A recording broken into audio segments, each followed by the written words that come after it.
Okay, so what I'm going to do is on today's session, my plan is to go through the Terraform exercises that you need to do for practice, not the homework assignment. This is just part of the normal material for weeks 6 and 7. So we've got the Terraform tutorial up on HashiCorp Learn. And so I'm just going to go through this, and I'm going to show you on Mac first, and then I will go and do this on Linux after that. So we should have it for both. Mac, for those of you who have a Mac, I don't have a Windows machine that I can do this on, but I do have a Linux machine. So all of you have access to Linux in the cloud, so we can do it on there as well. So let's start off with the Mac instructions, and then I will announce what time in the video we'll start the Linux instructions. Okay, so first thing we do is we want to go ahead and install Terraform. So on Mac OS, we do this using Homebrew. And Homebrew is just a way to install packages on a Mac and have them all managed in dependencies of, if this needs a particular version, the software manages the dependencies between whatever other pieces of software that it needs. So we just do a brew tap, HashiCorp tap here. And let Homebrew update. Looks like it's good. Now we just do a brew install, HashiCorp tap, Terraform.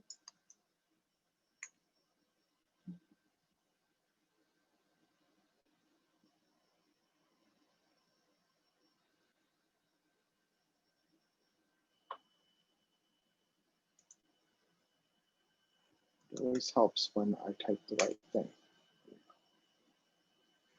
Okay, so now we've gone through and done the Mac OS first piece.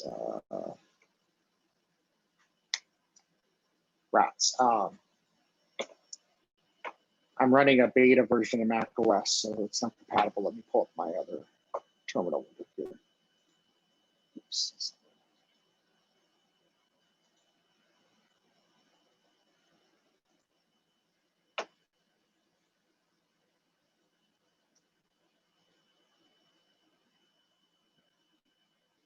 So we will do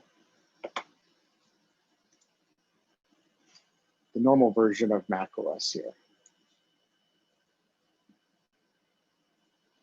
Okay, so what we're going to do here is we're just going to go back through and do what I did previously.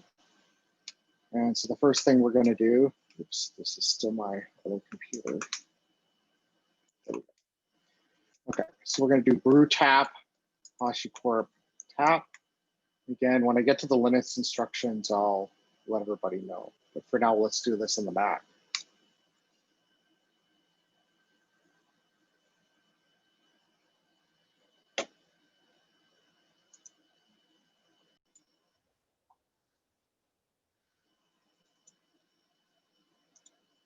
Okay, so I'm going to go back and do the Mac instructions, and then I'll go do the Linux instructions. Right.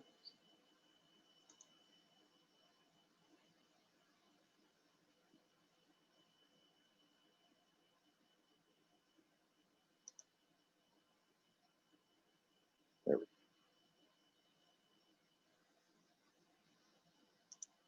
go. Okay, so now we use Homebrew to install Terraform.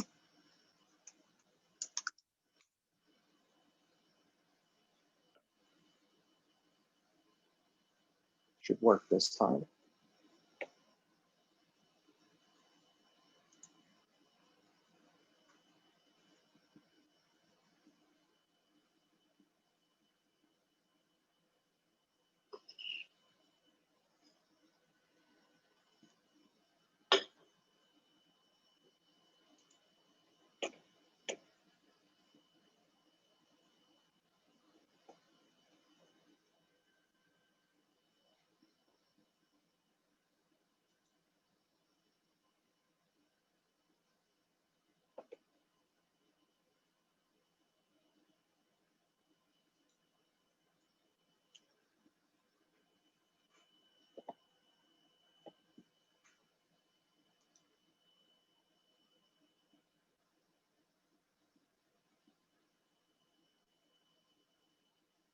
Now later on, if we want to upgrade to the latest version, we can do the brew upgrade command, but we don't need to do that here.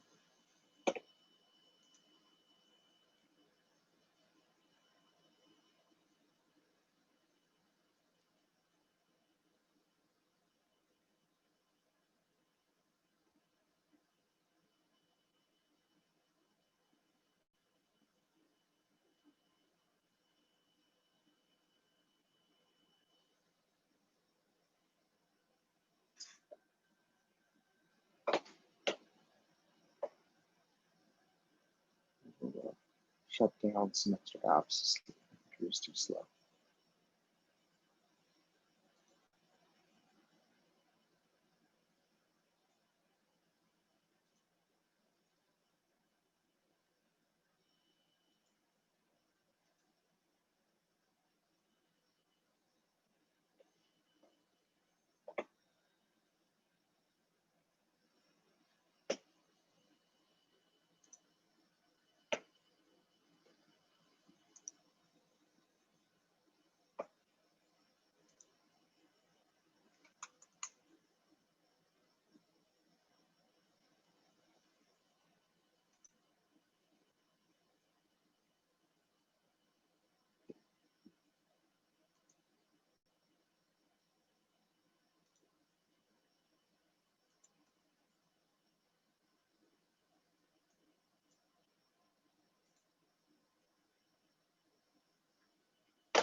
While that's running, I'm going to go ahead and try to multitask here so we don't waste time.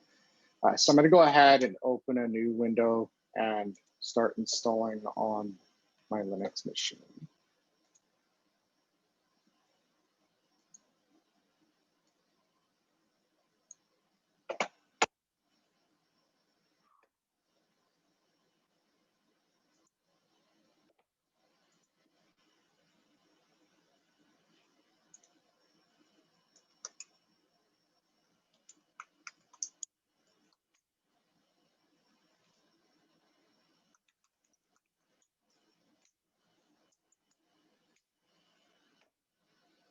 Okay, so for that, we're going to click on the Linux tab here.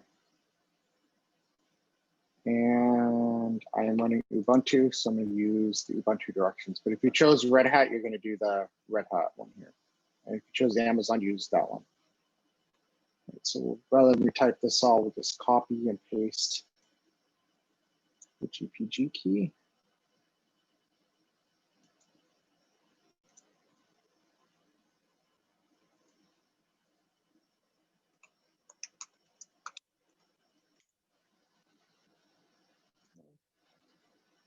Same thing here, the repo.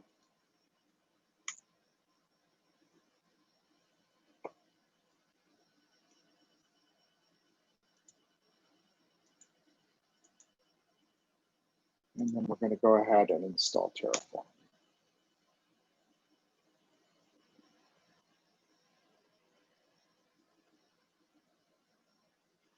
All right, should be done now.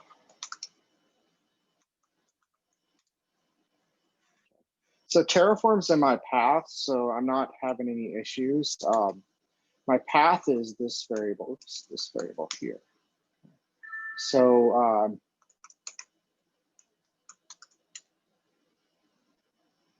Terraform was installed into user bin. And if you look at my path here, user bin is in my path already. So I won't have any issues.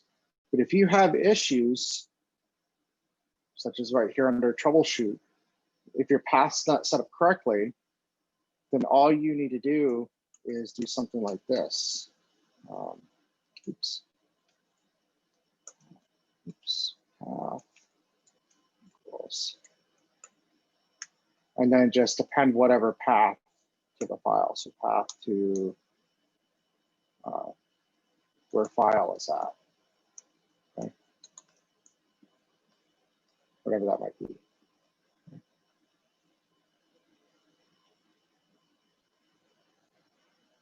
Okay, so now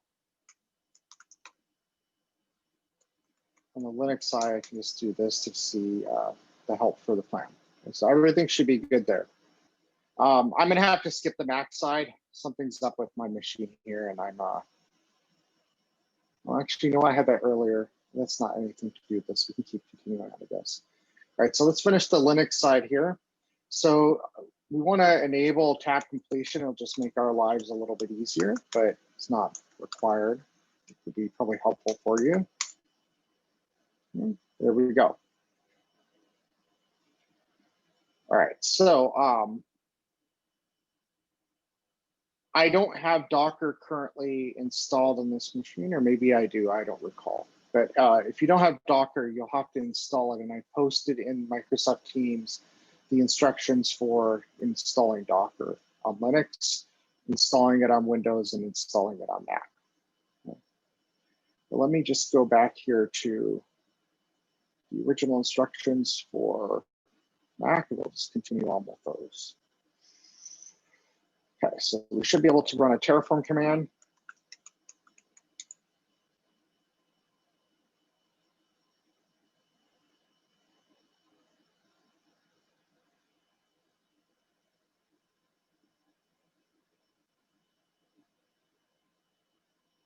Okay, so my path is set up correctly in my Mac then.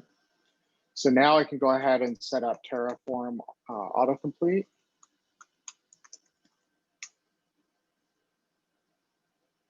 And now that's done. Okay, so now it's on to Docker. So if I have a Mac here, by the way, if you can't get this to work, that's okay. This blue icon here will allow you to do this exercise entirely within your web browser. Okay. So don't sweat it. Try to complete this exercise, use the interactive web-based shell if needed here to do the exercise.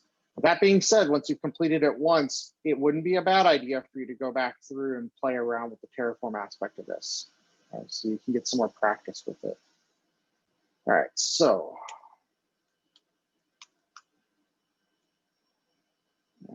nope, I don't have Docker in this machine. Okay, so I can download for my Mac here, I can download the Docker.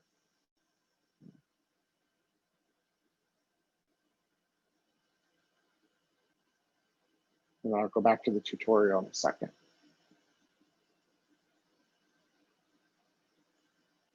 So this is the Mac version. The Windows version is here. And then if you just Google Docker Linux, or just go to the link that I posted in Microsoft Teams, you can download it. Okay.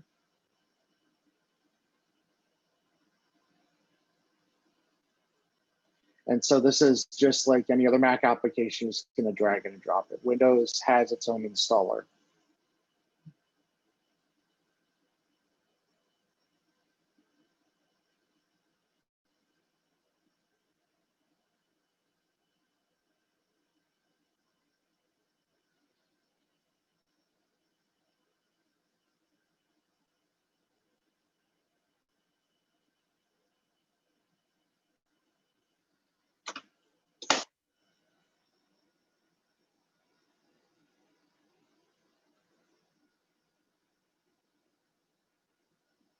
Okay.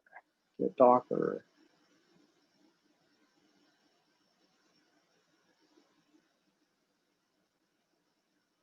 Okay. Goodness, it's so slow.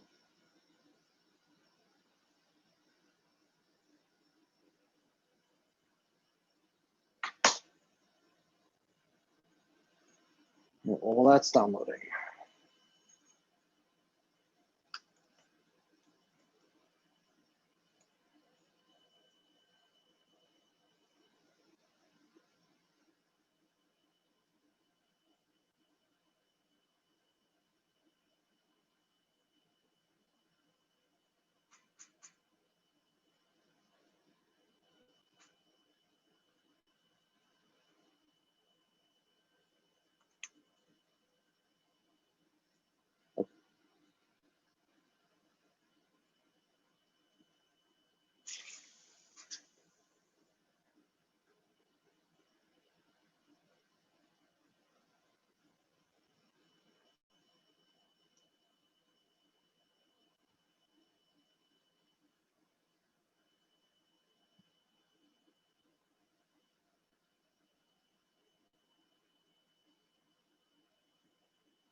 All right.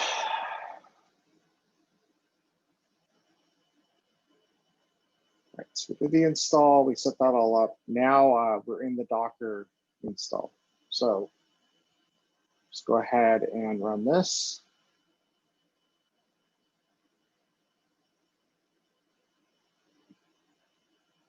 And while that installs, we'll go ahead and do other things.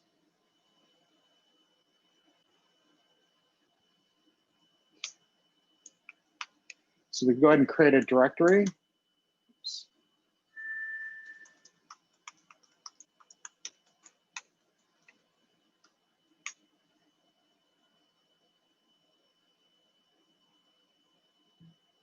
And then we're going to go ahead and cd to the directory that we created. We just did a shortcut there. We can install this on the computer here. Okay, so now we've got this Docker Terraform directory here. And so we're going to create a file called main.tf.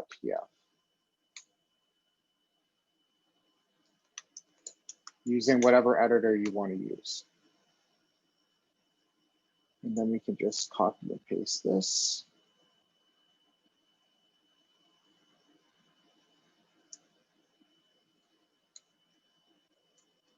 Oops. Okay.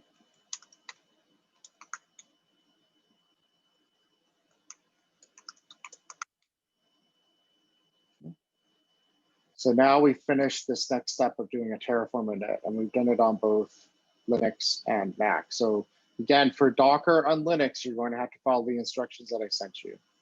Okay. That's in Microsoft Teams. So now we do a Terraform apply. A Terraform apply.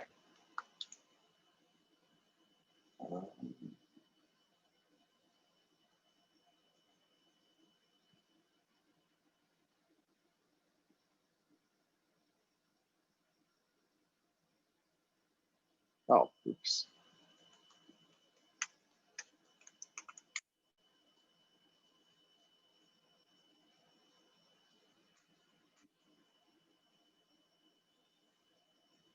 I forgot to start Docker.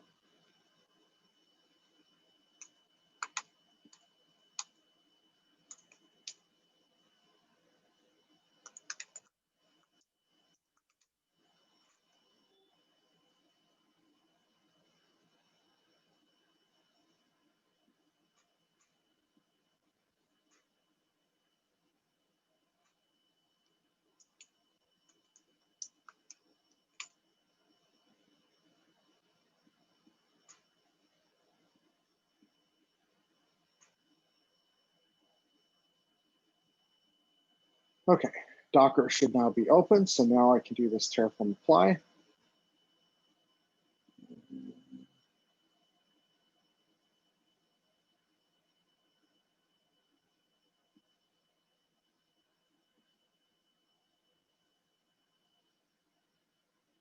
Oh, sorry, it's still starting. Hasn't started yet. You can see up here on my Mac, it's still waiting for it.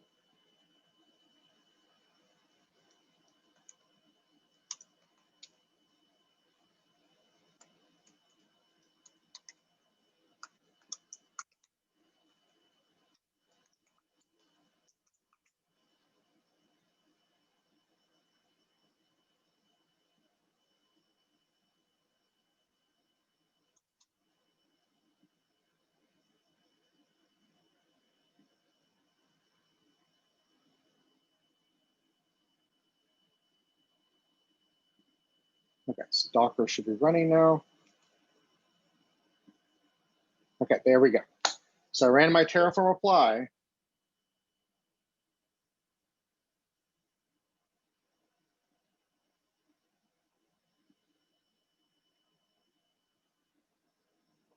Okay, so what it's telling me is this is what Terraform is going to do for me. It's going to create a Docker container called Nginx. It's all these things are known after the apply is finished, but things like the host name, IP address, gateway, etc. Those are all created after the apply run is done. Opens up these ports on this particular IP. So this just indicates that any IP address can connect on port 80 and 8000. And then it's using the Docker image for Nginx. And then if I want to apply, I type yes. Okay, so the plan is basically telling me that it's going to add 2 resources. It's not changing any resources since we haven't created anything yet, and it's not destroying any resources. Okay. So if I say yes, I'm approving that Terraform run.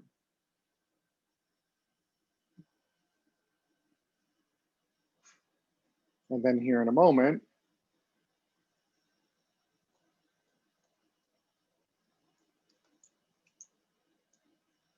oops,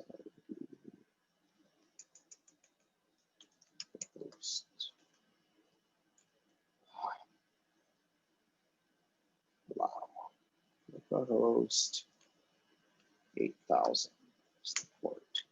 Okay. And now I have a web server running here. Nginx is a web server. And so it's running inside of Docker, which is an application on my computer. Okay. So now using Docker, I can see what processes are running in Docker, just like I can on Linux. And so I can see that we have a Docker container. Remember, we talked about containers at the very beginning of the class. This Docker container is running on these 2 ports, 8000 and 80. Okay. Now, I want to stop this container. I can do a Terraform destroy. And then it asks me, do I really want to destroy it? It tells me what I'm destroying here. Okay. So before, a lot of this was blank, but now we know what our IP address is. Now we know what our host name is. Now we know all these other aspects about our container. Terraform's going to destroy it. Okay. So if I say yes, I now have no containers running. If I try to go to this port, it doesn't let me. Okay. So we can very easily, even on our own computer, we can stand up test environments for us to play around with. We can also do this out in the cloud, which is what we're going to be getting into here in a second, is connecting to our cloud environment. So I have this Docker application, and on Windows and Mac, the Docker desktop application is actually running a method of effectively running Linux. Okay, so it's basically running Linux on your computer. And the reason for that is Docker makes use of things that are only in Linux. Okay.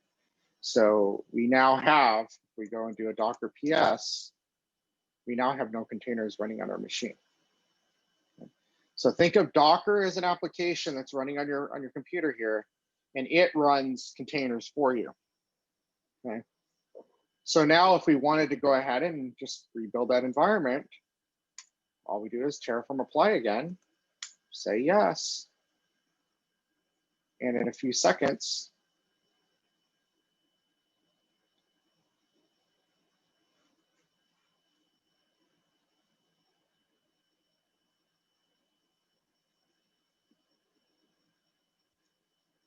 boom.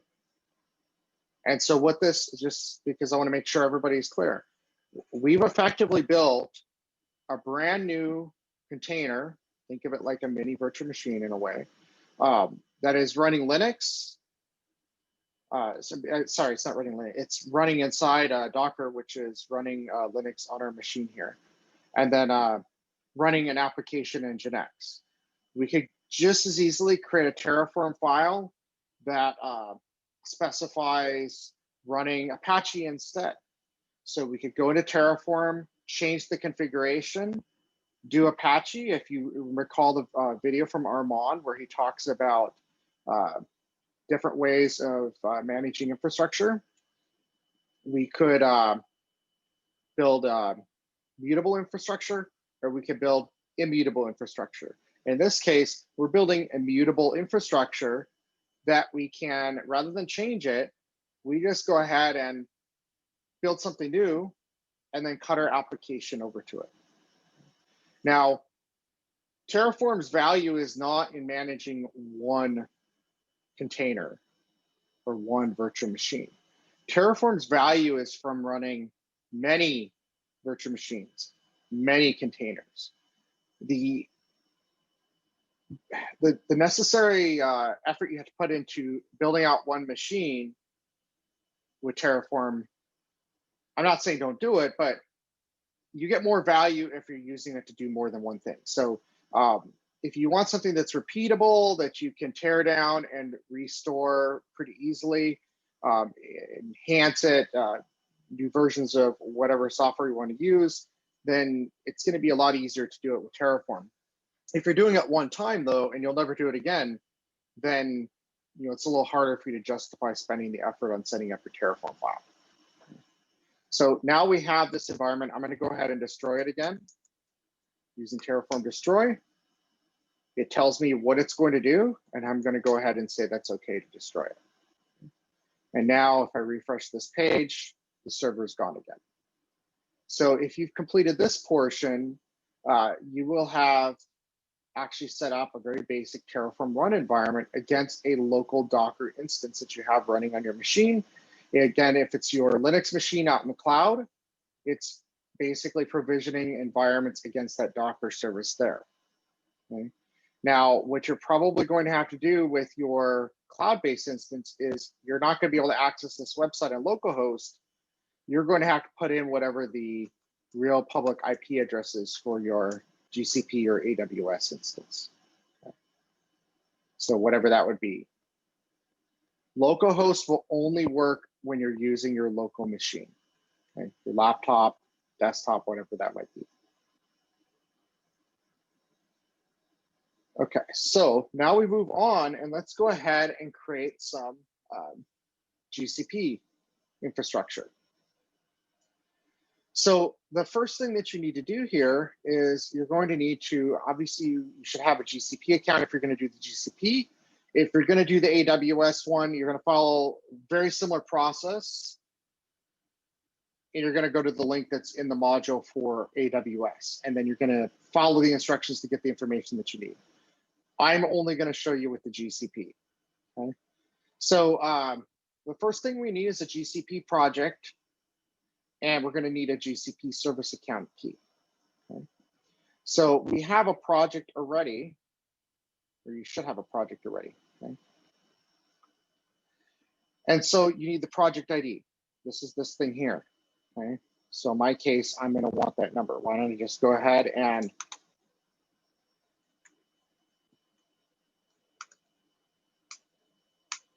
okay, so I'm going to go ahead and the GCP project ID, just so I don't forget what it is. Oops.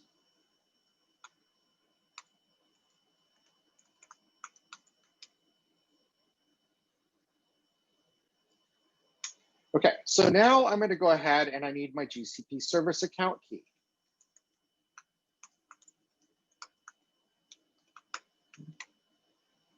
Now, I don't have one right now. So I'm going to go ahead and do this on my other screen. For a moment. So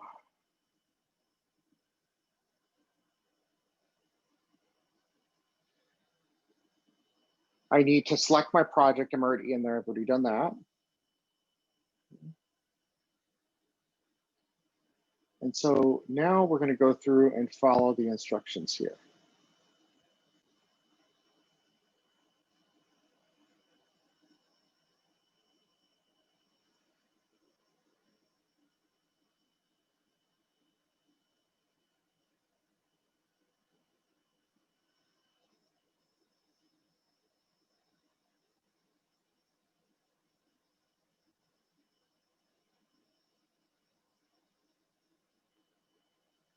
Okay, so we want to do a new service account. We can give it anything we want. So I'm just going to say, you can call it whatever you want. I don't really care what you call it. I'm going to call mine Terraform tutorial. Something is wrong with my keyboard. And then the role I'm going to choose, project editor. And then I'm going to leave that as JSON. I'm going to create the key. Now,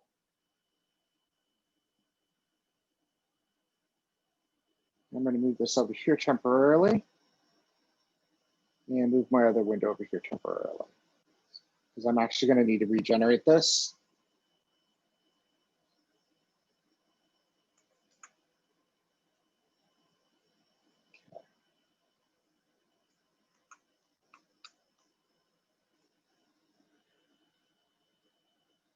All right, so now I'm going to say, it's going to ask me to save the file to my computer. And so now I have a JSON file on my computer. I'm not showing this because I don't want you going into my Google account, okay? But you'll have a JSON file that will download to your computer, to your downloads directory, wherever your software downloads on the computer. Okay? So it's not going to be shared on my screen for that very reason. Okay? So now what I need to do is I have to set up my configuration.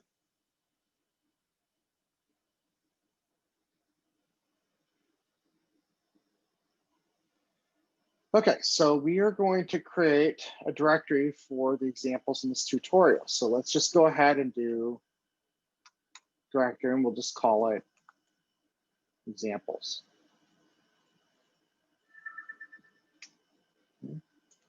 So if we go into, oops, that is not the right, let's just get off my Linux machine.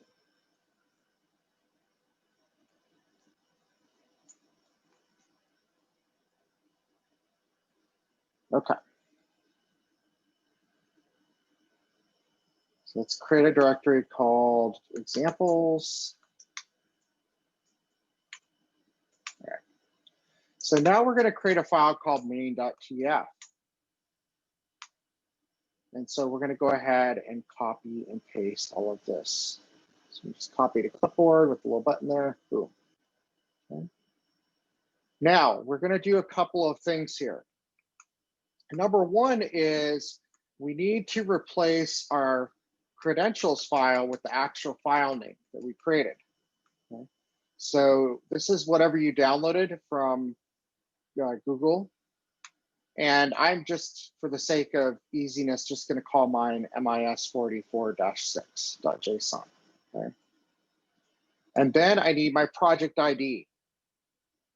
So what I'm going to do there is open another window. And oops, let's see.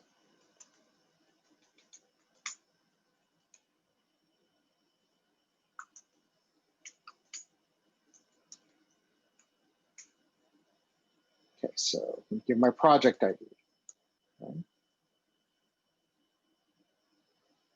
And so you're going to replace this with your project ID. I'm going to do this off screen here in a second, so that's not seen.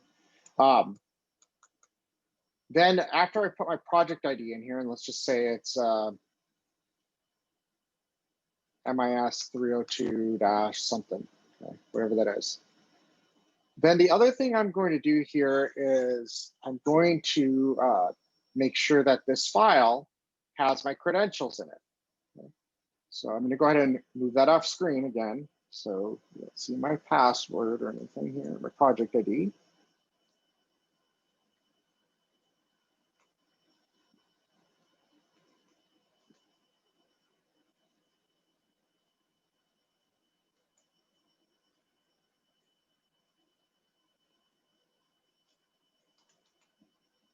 And so I created a file. I'll show you it in just a moment.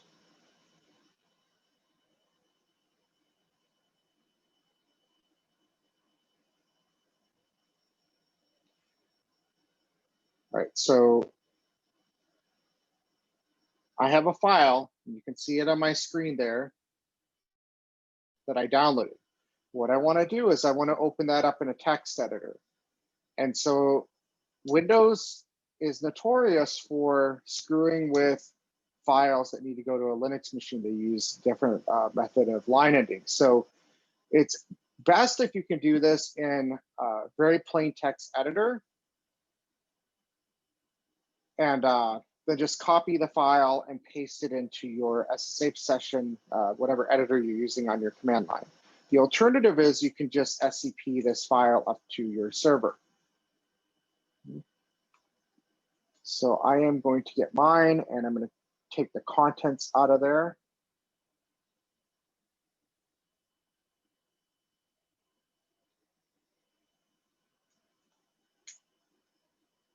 And then I'm going to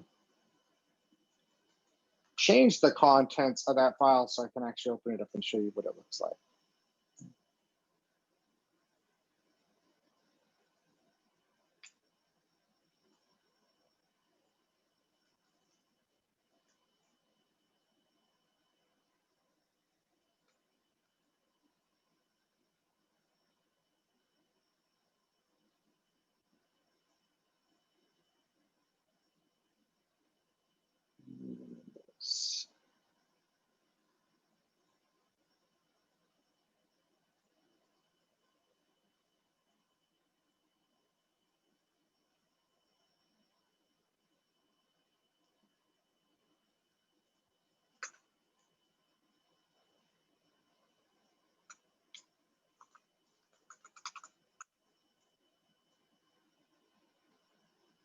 Okay. We're getting close. We're getting close.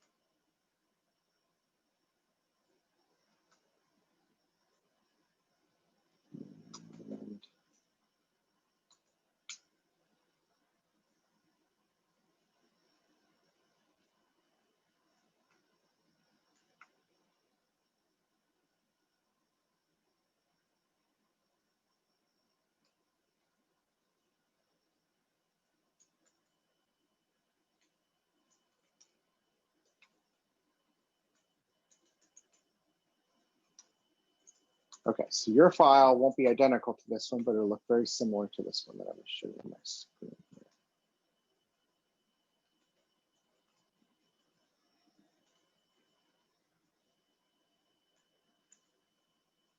Okay, very similar to this one.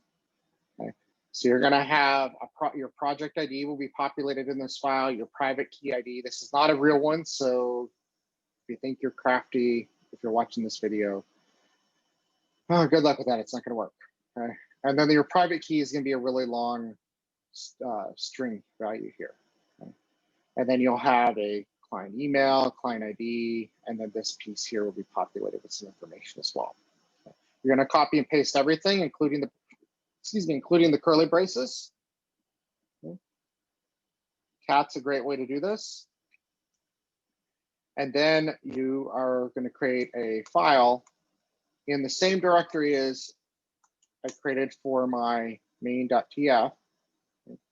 And I'm going to paste it into there. I've already done that. Okay. All right, so now we're going to move on, and we're going to take a look at the rest of this aspect here. So the Terraform file, let's kind of go through it. So this first piece is a required block, and it's telling us that we're going to use a provider for Terraform for Google. Okay. Terraform uses providers to connect to services. So there's a provider for Google, there's a provider for AWS, there's a provider for Azure, there's a provider for a number of other services out there. There's a whole community of people that put together providers for Terraform to have Terraform be able to manage infrastructure. Okay. The provider block is where we then do configuration for the Google provider. And so that's where it's asking us for the credentials for Google and the project for Google, as well as the region and zone if that's applicable. Okay. The AWS provider is going to have a similar type of configuration that you're going to need to make sure you populate. And the Terraform instructions tell you how to do that for AWS. Then within that provider, there are different resources. So your Terraform file is going to have the providers that you're using. Then you're going to have a provider section for the Google provider. And then you're going to have a resource section for the resources that you use. And so there might be Google resources here. There might be, what do you call it, AWS provider resources, et cetera. Okay. So now what we're going to do is we're going to go ahead and initialize Terraform. Now that we've populated that file. So if we do a Terraform init, very similar to what we did before, you can see it's going out and it's found Google has a provider and it has a version number. Okay. So it's gone ahead and locally installed the Terraform provider for Google. Okay. So now we're going to go ahead and do a Terraform apply.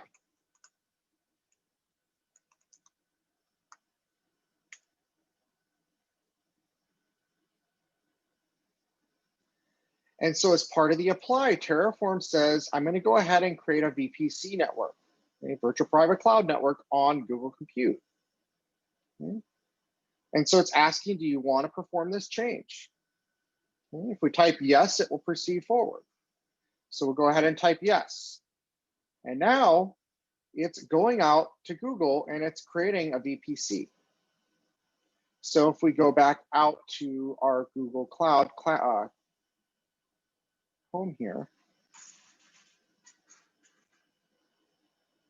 and we've got our window here for Google Cloud.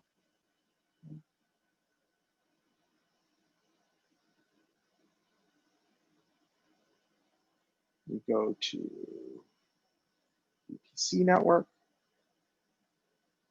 click on that.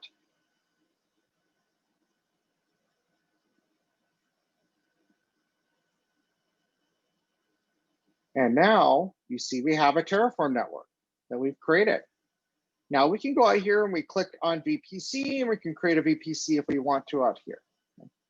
But by doing it through Terraform, now we can easily manage our resources.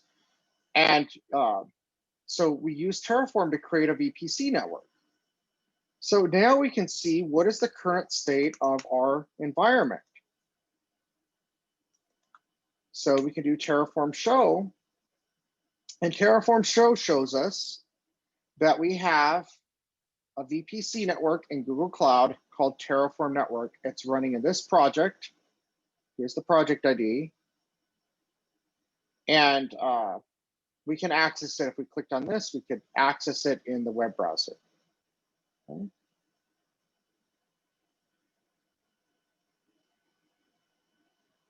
All right, so now we've not only created a VPC network in the cloud, we've also, we're able to see the current state of that network, okay? And so we do this, oops, you'll see we have this Terraform state file. This is how Terraform keeps track of the changes that it makes out in the cloud, okay? This file is a runtime of what things look like. We don't keep this in a version control system. Remember I talked about Git, GitHub, GitLab at the beginning of the course. We're getting close to start using GitHub. And we're going to be using that here very soon for this course. Okay. If we look at this file, the TF file, we want to make sure that the TF file is stored in version control. Okay. That's a configuration file. Now, although we can install, add this JSON file to version control, we probably don't want to do that because it's got confidential credentials in it. Okay. Later on, we're going to learn how to use things like Vault, which in your previous homework assignment, homework 3, you actually used Vault to set up a simple Vault. Okay. We will want to put our credentials into Vault. So now you can see where the Vault and Terraform start playing nicely together, because if we use Vault to store the secure credentials, and then we use Terraform to build things, we're able to keep those credentials secure and then use version control to maintain our Terraform configuration files. Okay. So now we're going to go ahead and move on to the next step, which is changing infrastructure. Okay. So in this case, we created a VPC. Okay. So now we're going to go ahead and modify our main.tf. And this is why I told you you really need to learn how to use the command line. Okay. What we're going to do is add another resource in here to the bottom. I'm not going to type by hand. That'll take us forever. I'm going to copy and paste it from here. We're going to basically add a VM instance. Okay. So let's take a second to look at this. We're going to create a resource in Google Compute instance. We're going to create a VM instance. We're going to call it Terraform instance. It's going to be an F1 micro size. It's going to have a boot disk running Debian Linux. Okay. And the network interface is going to be on Google Compute Network, VPC network name. Right here. We've created that resource already. Okay. Google Compute Network, VPC network, name is Terraform network. So this virtual machine we create will be on that Terraform VPC that we created. Okay. So we're going to go ahead and save this file. And then we're going to do a Terraform apply. And let's watch what happens. First of all, let's scroll up here. It refreshes state. It goes out and it looks to see what is out in Google versus what is locally in your state file. And it says, okay, here's what I'm going to do. I am going to create a compute instance out on Google, and it's going to be a VM instance. And I don't know what the CPU will be. I don't know what the ID will be. I don't know these sorts of things. I don't know what the device name will be, et cetera. Okay. But I do know that it's going to be a Debian instance. Okay. And I do know that it's going to be on the Terraform network, but I don't know what my network IP is, okay, or any of these other values. Now, if I want to build this, I go ahead and I can say yes. And so now, if I go out here to Google and I go down to Compute Engine and I say VM instances, which up to this point, we've only used the web interface for. Now, from my local machine here, I can go ahead and create a new virtual machine, and you can see it's creating. And we can see that it's working on creating it still.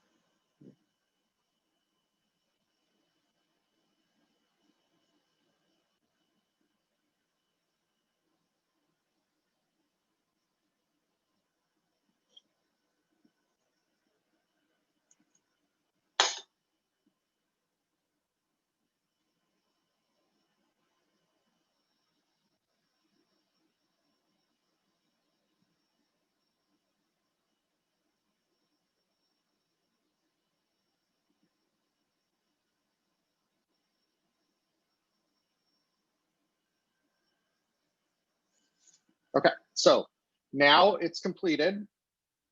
So if we go here, refresh the page, we can see that our Terraform instance is running. So if we click on that, we can see a bit more about it.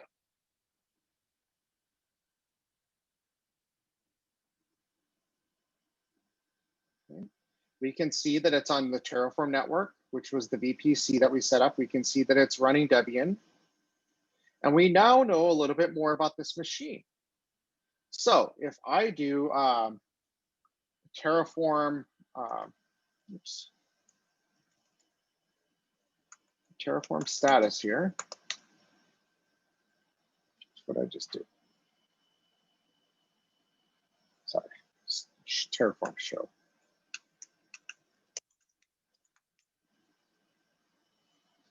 I can now see what we have here. Okay? We have a VM instance. It's an F1 micro. Here's the instance ID. I can see, I can click on these, by the way, to get to them. I can see that it's running this particular image of Debian. I can see that it's on the Terraform network, and I can see that it's been given an IP address, as well as a public IP address, right? Now, the next thing that I want to do is I want to make changes to it. So in this case, I want to add a tag. Okay? Now, I can add tags to the GUI, but I want to go ahead and do it from here. So if I go out here, I can open up my main.tf. Okay. And then I'm going to go ahead and find my VM instance here. And under machine type, I'm going to go ahead and create something called tags.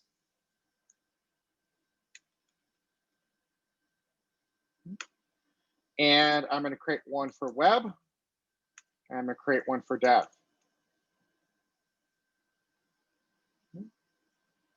And then I'm just going to go ahead and save this. So now I'm going to do a Terraform apply. Oops.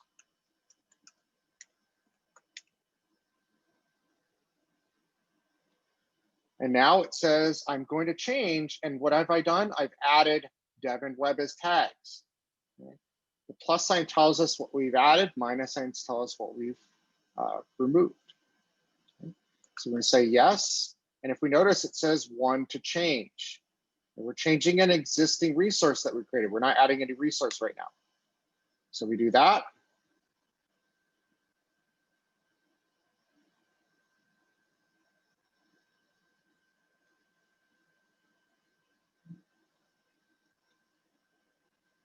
And so now, if I do a Terraform show, we can now see that this VM now has two tags, dev and web.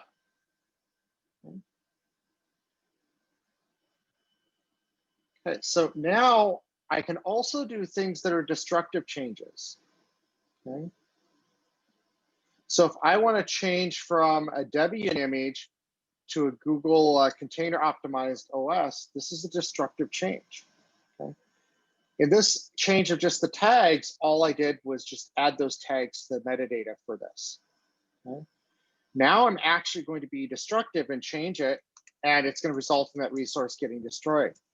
Okay. Okay. So I find the boot disk area here, and I'm going to change the image type to be this cloud.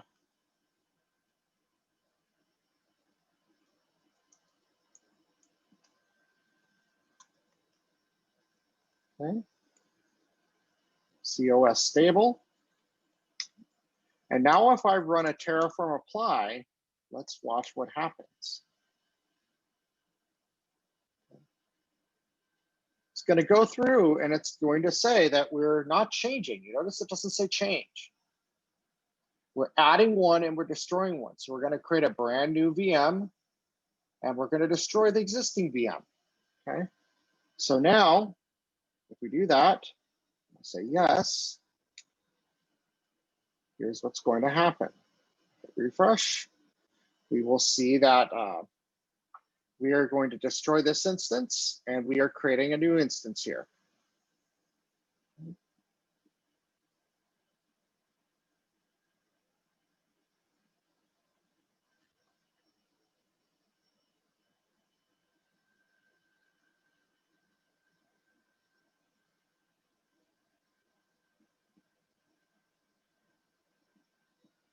Now, and see, it's now gone, okay?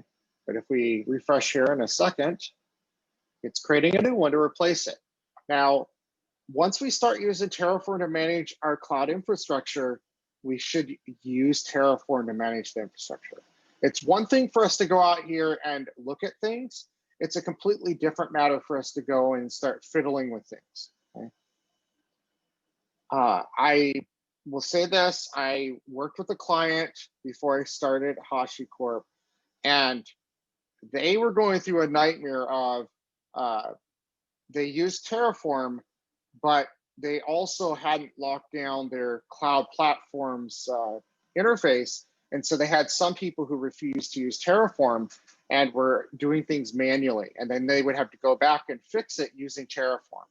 So it's very important that if you're going to use a tool like this, you actually implement it fully and you don't permit people to go in and do things through other methods. Okay.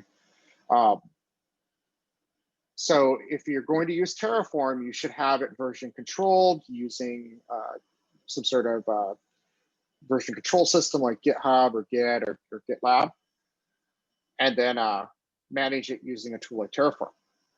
So now we've got our new instance here, and you notice that it ended up with a different IP address, and it's actually the same as this one because this instance isn't running right now.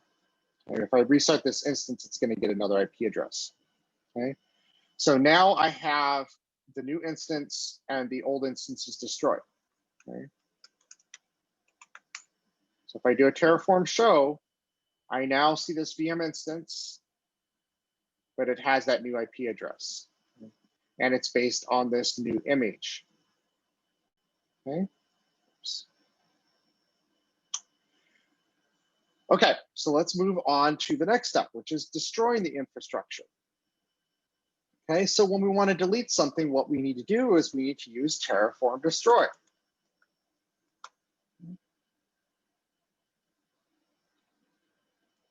So in this case, we're going to remove all the infrastructure.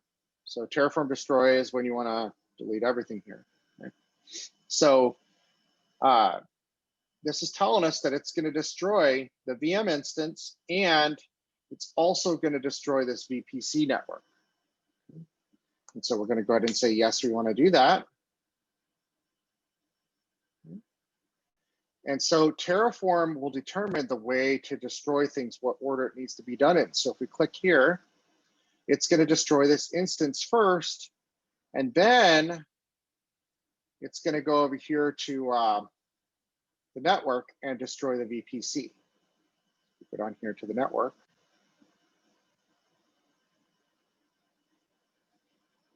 We will now see that this is being destroyed. Okay, so Terraform network's still there, but give it a second and it will be gone as well.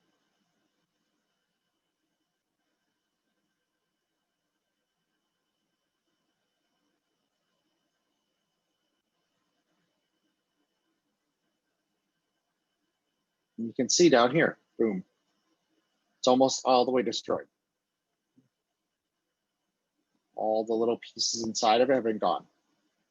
So now Terraform network is gone, it doesn't exist.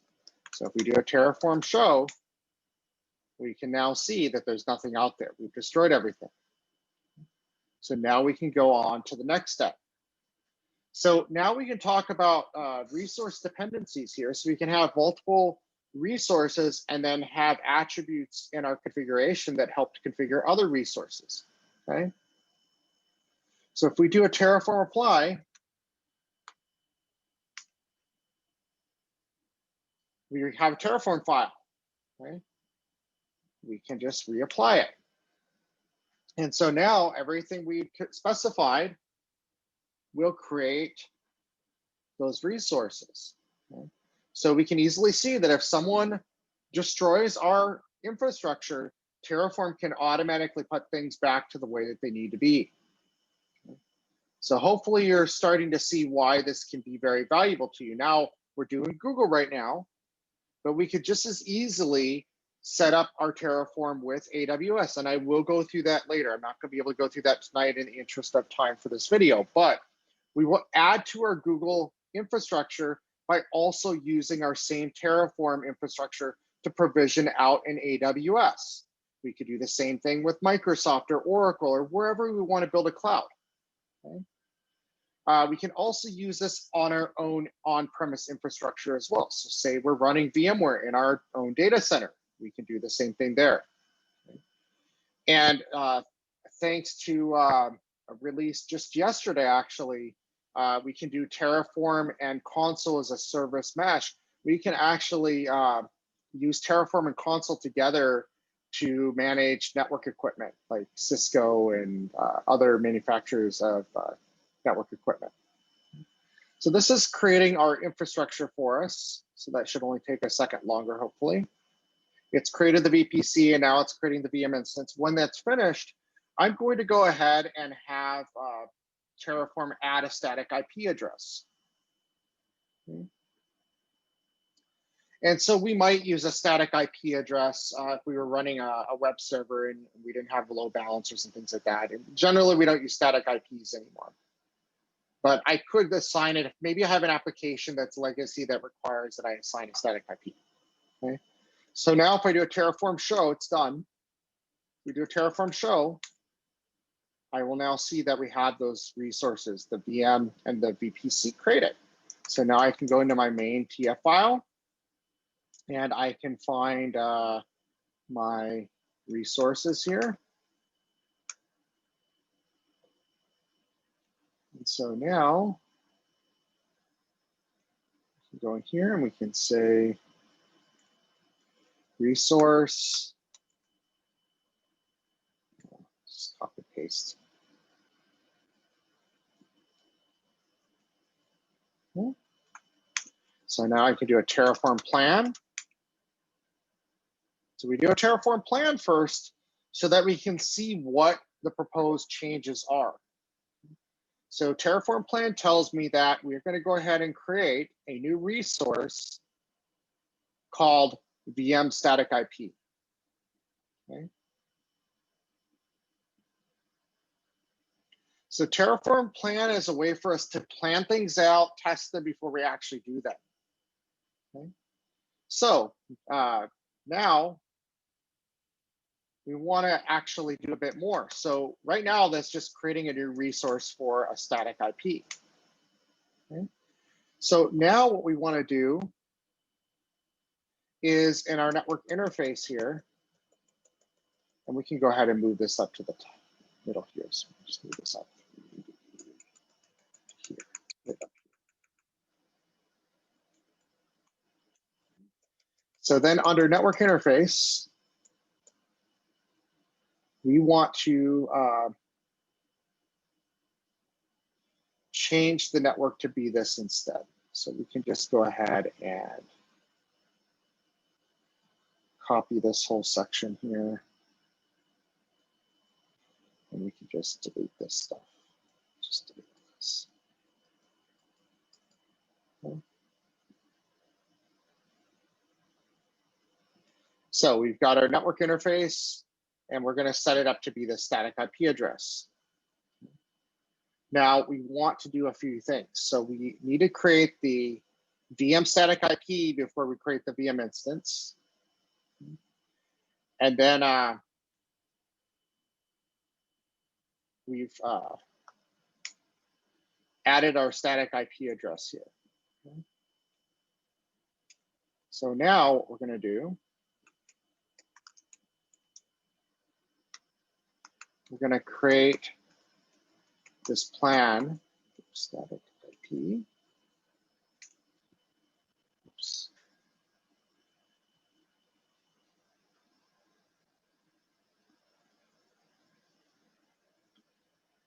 So we have syntax error.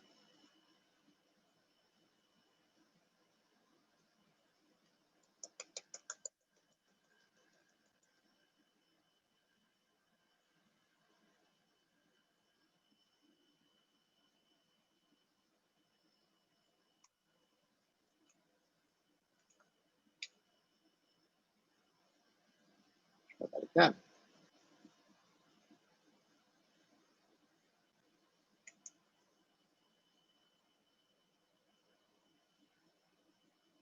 Okay, we did Terraform plan. Now I'm going to go ahead and do this other thing. Terraform plan, out static IP.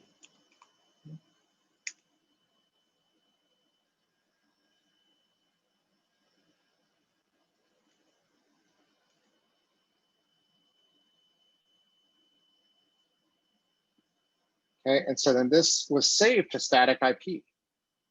So now what we can do is we can always apply the same plan later if we want to, because we have the file. So now we can do Terraform apply static IP.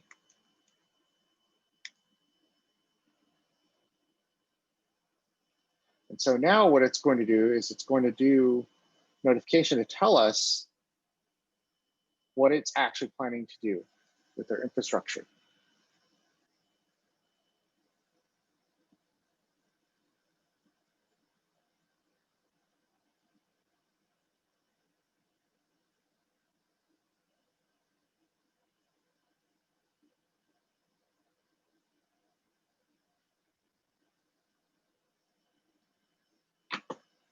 Okay. Okay, so in this case, we have done modification to do a static IP.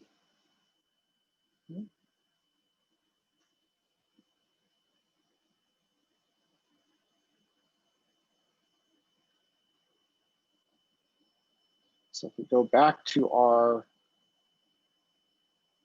compute here,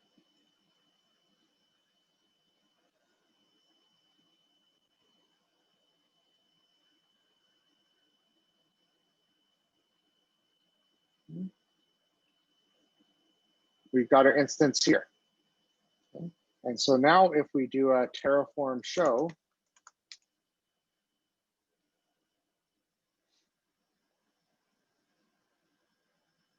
we can see the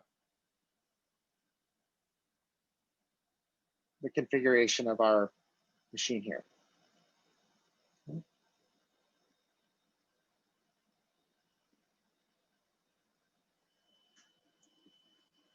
Okay, so let's go on.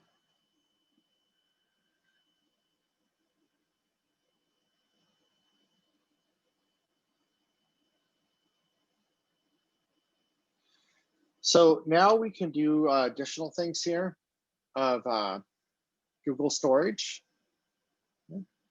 So if we want to run our instance to use a specific cloud storage bucket, we can have a depends on dependency here. Okay. So let's go ahead and create a storage bucket.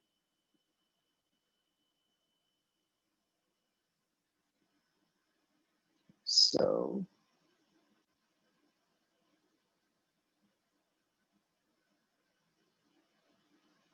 let's just go ahead and copy this. So let's open up our main.tf.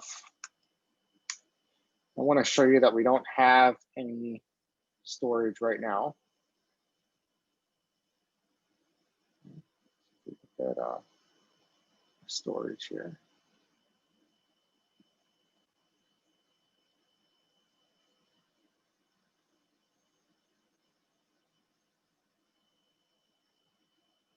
That's the problem. Okay, so now here in the resources section, we're going to go ahead and add some additional resources. Actually,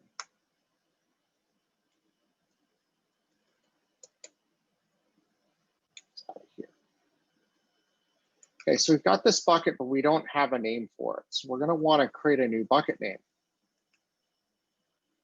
So we can just change this to something unique. Now it has to be unique globally. So we can call it whatever we want to call it.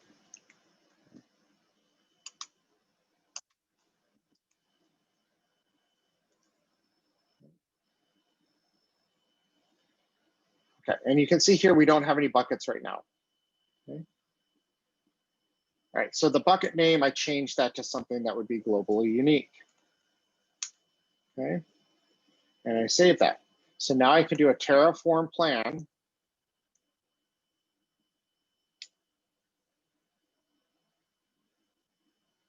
And now it's telling me that in addition to everything else, it's going to go ahead and create a new Terraform storage bucket with this name. It's creating a new instance. And then we can go ahead and apply this.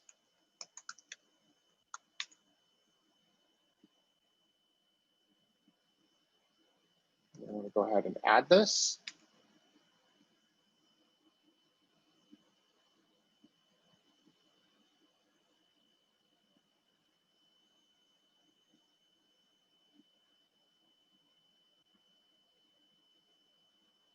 So now you can see we've got this automatic creation here of the storage bucket for us. Okay.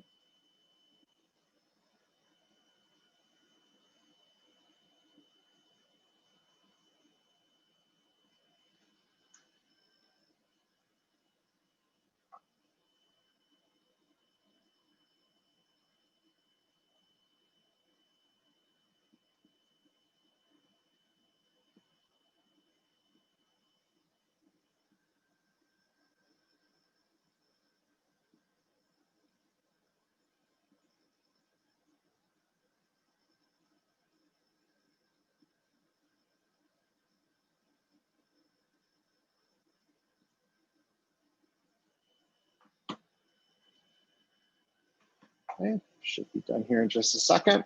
It's creating the instance now. Okay. All right, so now we're going to just go ahead and destroy what we created because we're not going to use it again. So we just go down here and we find those new resources. Okay.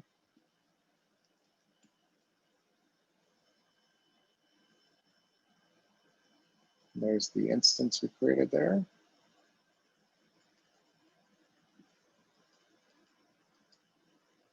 Okay. Now, if we do a Terraform plan, we can see that we're going to remove some things. Okay. We're going to destroy the storage bucket. So by being able to do this and have it in version control, we can then restrict changes that go out into our real environment. So from a business perspective, tying this back to this class, if we have everything in version control, all of our Terraform configs, then we can go through and we can plan them, and then we can test them in environments that are safer for us to test them in before we go making any changes in our real environment. So before we go and mess with our public-facing web server, we can make sure that things are set up correctly. We can restrict who has access to push out changes if we want to. Okay? And most importantly, we have auditability. So now anytime anything changes, we know when it was changed, exactly what was changed, who it was changed by, and why it was changed. Okay? So we have complete auditability from a security perspective and a compliance perspective. We also have the ability to push out corrective changes and push them out broadly. Okay, let's go ahead and push this change out to remove those resources. And then you'll notice here in just a moment, once I type yes, that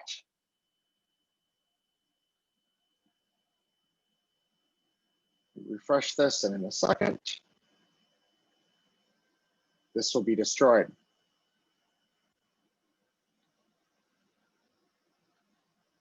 So now we can move on to the next step.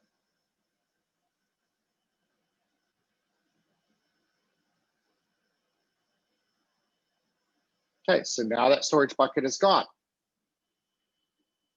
Okay, so now what we're going to do is, so far I've only used Google's image. Okay, there's no additional software.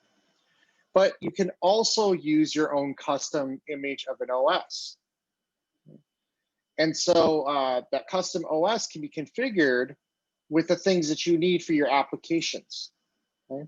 So maybe it's got the right version of Oracle on it, or it's got the right version of Apache on it, whatever it might be. You can set up your own instance and build that together. And so one way of doing that is to use a tool called Packer. And this is an open source tool that's been around for a very long time. It's a HashiCorp tool, but it's an open source tool. Okay. And so Packer allows you to go and build an image for GCP. So you can basically provision all the things that you need for your application and have it ready to go and test it. Okay. So in this case, we are going to go ahead and provision some infrastructure here. Okay. Now, if you want to see how to do this for Packer with Packer, you can click on these links and do that. Okay. But let's just go ahead and use Terraform to provision, infrastructure. So let's go ahead and open up our main TF file. Okay. And we're going to look for the VM instance here. So we're going to modify this section. Okay. And so we're going to go ahead and add something inside of this resource called provisioner. Now, you want to be careful about spaces and files. Okay? You want it to be readable. So this is called nesting. We've got resource, and then we've got name as an attribute nested underneath here. Unless you set your tab in your editor to be the same here, which is basically 3 spaces, I would recommend that you not use the tab key if you're not going to set that up. And you can customize that in your editor's configuration files. I, of course, don't have mine set up right now. So I'm going to do 3 spaces and then do this. We want this to be readable for the next person who has to go out and actually put something like this together. Okay. So I'm going to go ahead and just this.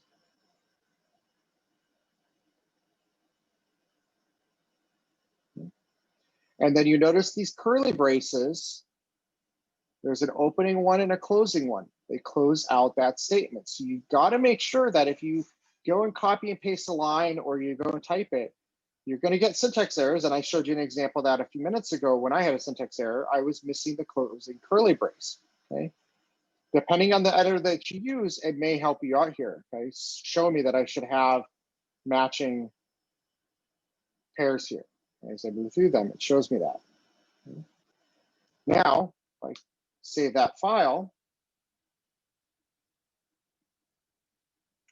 okay, I could do Terraform apply.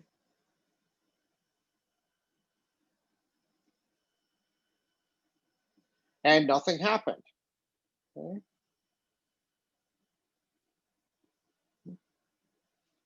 This is a little different. We only use the provisioner when a resource is created.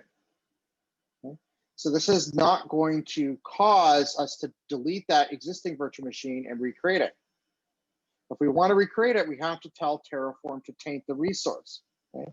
So we can go Terraform taint Google compute instance.vm instance. Okay. Highly recommend you copy and paste, by the way, don't do what I just did. Okay. Terraform apply. Oops. Because you end up making typos like I do. There we go. And so now when we do this, you see, haha, now it's going to actually go and provision this thing. Okay. And so now when this is done,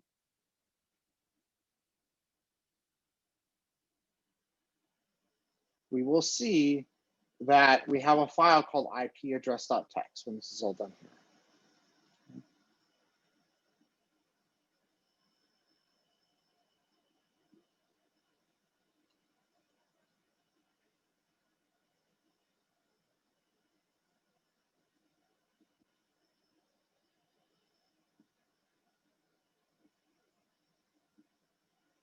Now you can also have provisioners that only run when you're doing a Terraform destroy. So this can be useful if you're doing cleanup. Okay.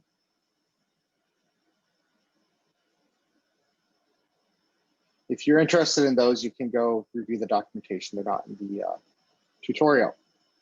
Well, that's running. Let's move on. So now we've created a basic configuration in Terraform, but we're still hard coding certain things. Okay. We can use what's called a variable, which then allows us to specify things and make this a bit more repeatable for others who want to use it. Okay. And so when we're version controlling things, we really want to make variables so we don't have to hard code values into a file. So let's create a file called variables.tf.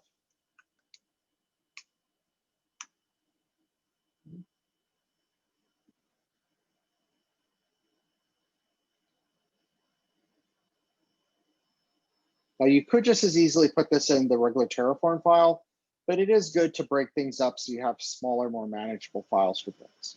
Okay. So now if we save that, if we go into main.tf and we go down here, you will see that right now we have project equals MIS blah, blah, blah, blah, blah. We have region equals blah, blah, blah, blah, blah. And we have the US Central Zone here. Okay. So what we can do here under the provider is we can go ahead and create these 3 files. It doesn't allow me to create that way, so we'll do it this way.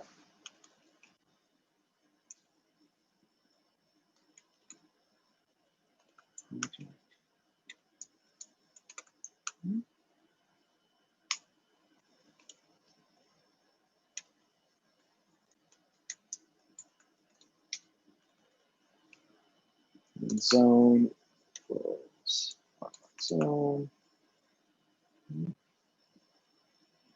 And then let's just go out ahead up here and say, oops, the credentials file equals file var.credentials file. And then we're going to go ahead and I'm just going to copy this for now.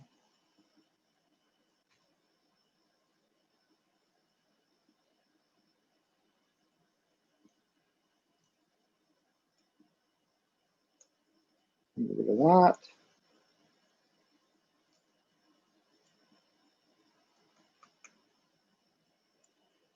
And I'm going to do something real quick, just to be on the safe side, actually. We're going to just go ahead and not retype stuff. We're just going to copy this back a directory, just so I have a copy of it. Let's try that again. This is why version control is very important.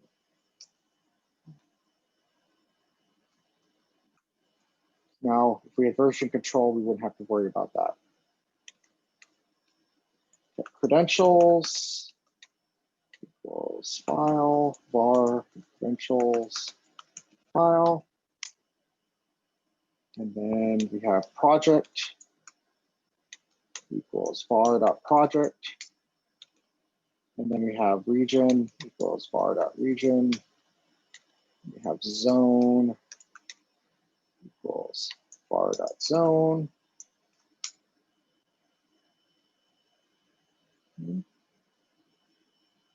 Let's just make sure we're good here.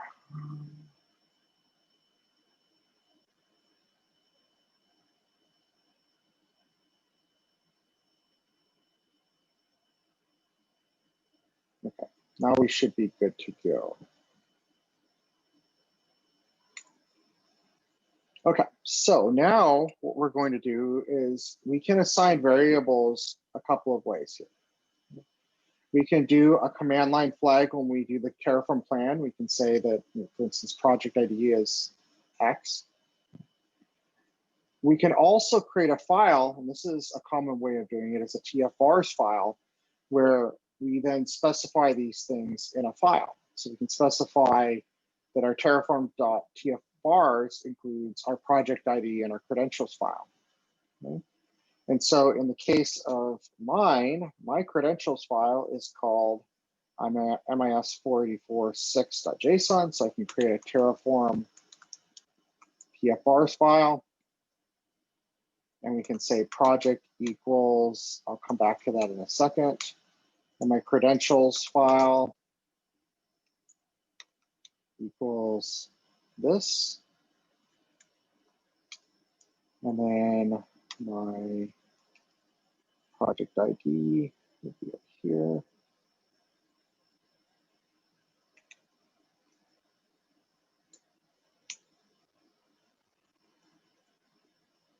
Okay.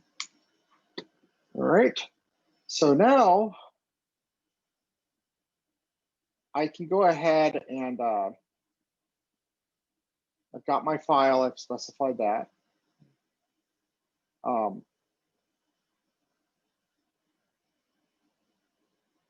I can just do a Terraform apply. If I want to specify where my values are, I can specify them here using file arguments. Okay. Now, you don't want to save these to your version control. So you can, in your version control, exclude when it goes and looks through directories or files to check in. You can set an exclusion where it excludes anything with, say, TFRs. Okay. The other thing is we can use something like Vault to store secrets in that as well. Okay. And so later on in the course, we'll talk about how to do that. It's a little advanced for today. So let's just go ahead and we can do Terraform apply. Oops.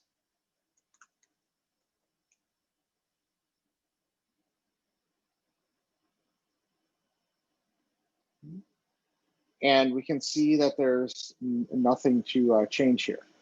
We haven't changed it. Now, one other thing is you can also do environment names, environment variables through your shell environment. So you can do like tf_var_ whatever the name is, say region. You could do that at your command line here. So I could have something like an environment variable, something like this. Like your path is an environment variable. So export path equals something, user bin or whatever. That's a variable, and I can specify it as an environment variable. So I can create my own environment variable called TFR, and then say region, and and then I can say equals, and then US Central. C or whatever. And then Terraform would know if I did that. It says, I'm not going to do a real Terraform variable here, but let's just say we had one called chicken. Equals yes. Now I have an environment variable. You can see I can echo it and show the value of chicken. So you can do that as well if you want to do it that way.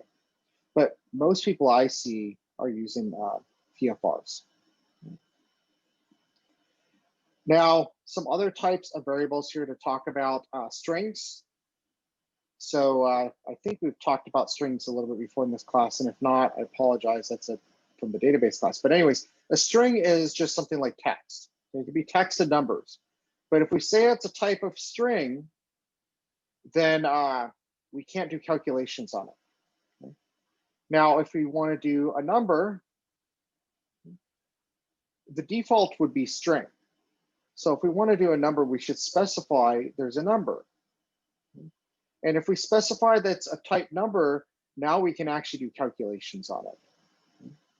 Now, lists are another way. So we can have a variable and we can do a list. So here would be some network addresses.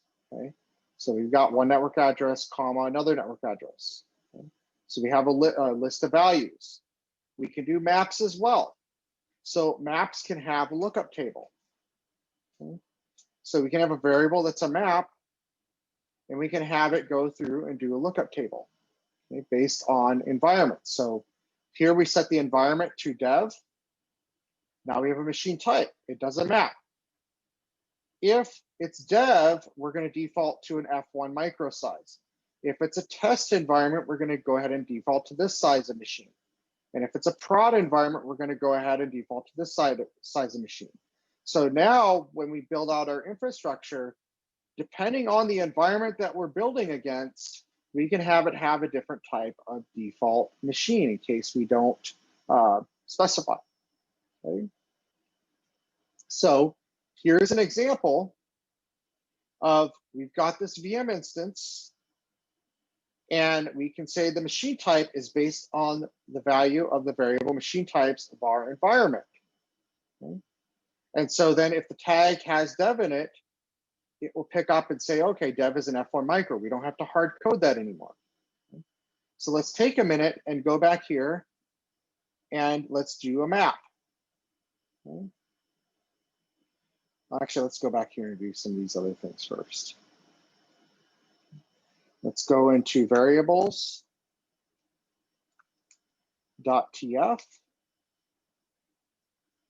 and a variable project.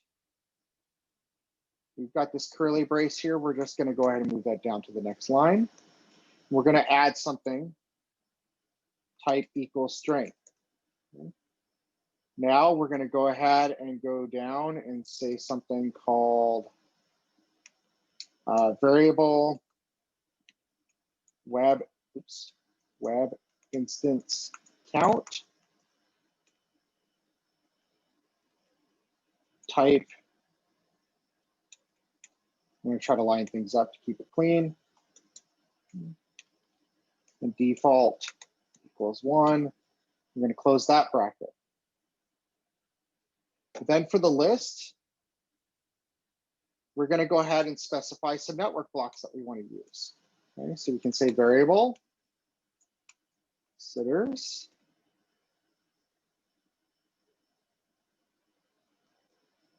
default equals this. And now we can go ahead in our Terraform TF bars file and specify the default network ranges for our instances that we want to set up. Okay. So in this case, 10.0.0.0/16 and 10.1.0.0/16. And now we can go ahead and we've created a list-based in our file there. Now what we're going to do is we're going to go ahead and go back into our variables TF file. And under environment, which we don't have yet, nope. So we're going to go ahead here and we're going to say variable. I'm just going to paste this. Copy, paste this. Okay. And we can see that if it's a dev environment, we want it to be an F1 micro. If it's a test environment or a prod environment, we're going to have bigger machines. Please do not experiment with testing with those higher end machines. They will deplete your credits very quickly. Okay.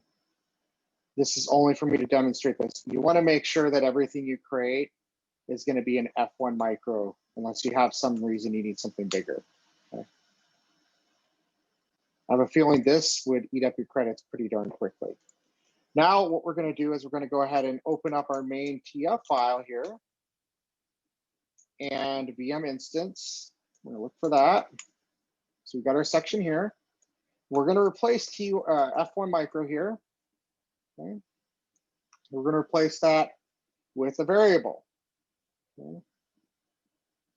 And so what we're going to replace that with is this. Var machine types var.environment. We've got our tags, web and dev, so we're good there. And then we already have our closing for that resource down here. If we look, see it shows us which ones are the matching braces. Okay. Now we're going to do a Terraform plan. And we see where I made an error in variables.tf. This is why I should have copied and pasted.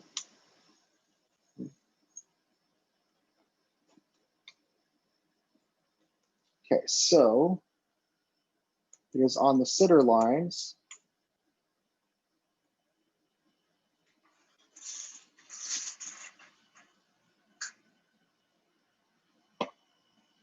So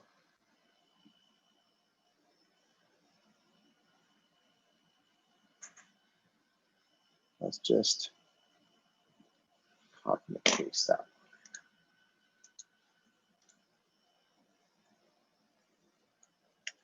Let's try that again. Okay, so now we've got the plan that we've run.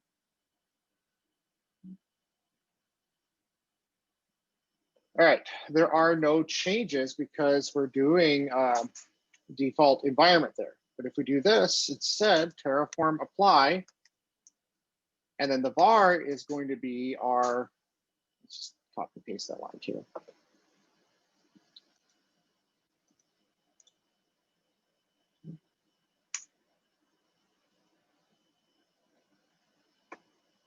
Okay. And so now we've applied and we've set our variables here to these machine types. Okay. All right.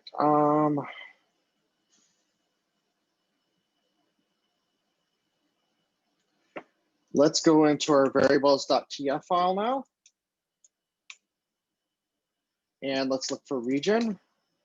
We've got US Central already there. We're just going to change that to type string, type equals string. Okay. Then we're going to look for machine types. And we can see that machine types is a map. And we already have those values specified for the machine types. So now we have to go into our terraform.tfvars file. And we're going to go ahead in here. We're going to say our region is US Central 1. We're going to specify the machine types in here.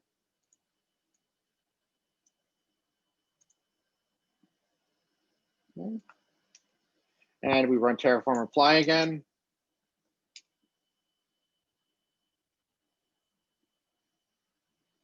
And there have been no changes. Okay. And that's because we still have the F1 microsites. We don't have any changes there. We don't have any prod environments. Okay. Now, we're using input variables before to change the configurations to make them a little easier as we scale. Okay. Now, we might be interested in some of the things that Terraform has. Okay. So we can use Terraform output to help us out with managing our infrastructure. Okay. So we can do a Terraform output, and we don't currently have any outputs. But if we create a new file, okay, and we can create it with this information about IP addresses. Okay.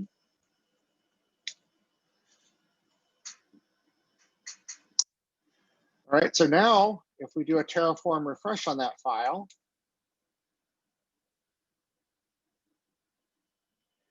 this is going to compare the state to our cloud infrastructure. Okay, and so it's output an IP address. So if we do Terraform output, oops, we can see that we have an IP assigned in our network that we've defined as output. Okay. So we could go and use this to pull information out of our cloud environment of, say, our IP addresses we're using, or our host names, or the types of hosts that we're running. You know, are we running Debian host? Are we running Ubuntu host, Windows host? And we can report on that information and use it in other tools that we build. Okay. So now what I'm going to do is I'm going to go ahead and Terraform destroy everything that I've created, so I don't have to pay for it. And so in a few minutes, this will destroy all of my infrastructure. I'm also going to destroy my key that I created at the beginning of this project, but that's not going to apply to all of you. Okay. When you're done with this, you're certainly welcome to go through and take a look at this. If you have both GCP and AWS working and you're getting comfortable with both, I encourage you to go ahead and run through the AWS tutorial as well. Okay. If you did the AWS one, go ahead and do the Google one as well. Okay. Completely optional, but the more practice you get, the more marketable you're going to make your skills for when you graduate. Okay. And I think that's going to be very helpful for you.